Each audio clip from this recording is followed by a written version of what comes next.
আমি যতবারই clay jewellery বানাই কালার টিউটোরিয়ালটা ঠিকভাবে দেখাতেই পারি না। কোনো কিছু না ভেবেই আমি কালার করতে বসে যাই, আর কালারটা আমার পরে ভালো লাগে না, তখন চেঞ্জ করতে হয়। তখন আর ভিডিও ক্লিপস নিতে ইচ্ছে করে না। তাই আজ আগে থেকেই ভেবে নিয়েছি আমি কি কালার করতে চাই, আর আজকে যে কালারটা করব আমি অনেকবার ভেবে ঠিক করেছি আজ এই কালারটাই করতে চাই, আর এই কালারটা খুব ভালোভাবে করব এবং ভিডিও ক্লিপসটাও নিয়ে রাখবো। যখন কোনো কাজ ভাবি একটু তাড়াতাড়ি করে শেষ করব, এই কাজটা শেষ করে আরও একটা কাজ করতে হবে, তখন দেখি আগের কাজটা এত লেট হয়ে যায় যে পরের কাজটা আর করাই হয় না।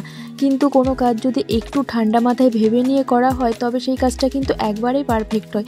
যেমন আজকে আমার কালারটা আমি একবারই করেছি, আর একবারে কিন্তু আমি যেটা চেয়েছি সেটাই হয়ে গেছে। আজকে আর আমাকে কালার চেঞ্জ করতে হয়নি। যে কোনো কালার করার সময় একটা জিনিস মাথায় রাখতে হবে, আগে কিন্তু আমাকে লাইট কালার থেকে তারপর ডিপ কালারে আসতে হবে। ফার্স্ট যদি আমি ডিপ কালার অ্যাপ্লাই করি তাহলে সেটা দেখতে কিন্তু ভালো লাগবে না।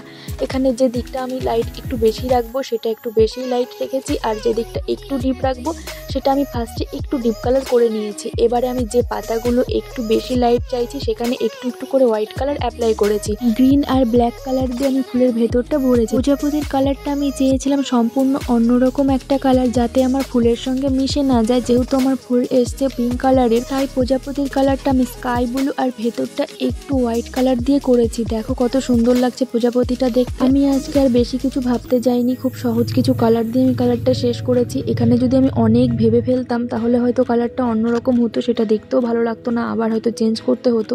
তাই সিম্পলি একটা কালার দিয়ে আমি পুরোটাই শেষ করেছি। এবার ভার্নিশটাও করে নিচ্ছি। ভার্নিশ করার আগে আমি নিজে একবার জুয়েলারিটা পরে দেখেছি। আমি যত জুয়েলারি ক্লে দিয়ে বানিয়েছি আমার এটা এতটা ভালো লেগেছে, এটা পরে না দেখলে বোঝা যাবে না এটার সৌন্দর্য ঠিক কতটা। আর এটা হচ্ছে ফাইনাল লুক। এখানে দেখে যতটা না সুন্দর লাগছে তার থেকে অনেক বেশি সুন্দর কিন্তু পরে দেখলে বুঝতে পারবে। আর ইয়াররিংস দুটো দেখো কতটা সুন্দর এসছে। এই দুটো ইয়াররিংস তো আমার মনে হয় জুয়েলারি ছাড়াও পরা যাবে। আর ফাইনাল লুকটা কেমন লাগলো সেটা অবশ্যই কমেন্টে জানিও। ভিডিওটা ভালো লাগলে একটা লাইক করে দিও। আর যারা আমার থেকে জুয়েলারি নিতে চাইছো তারা মেসেঞ্জারে নয় সরাসরি আমাকে হোয়াটসঅ্যাপ নাম্বারে মেসেজ করবে। আমি পিন কমেন্টে হোয়াটসঅ্যাপ নাম্বার দিয়ে দেবো। তো চলো আজকের মতন টাটা।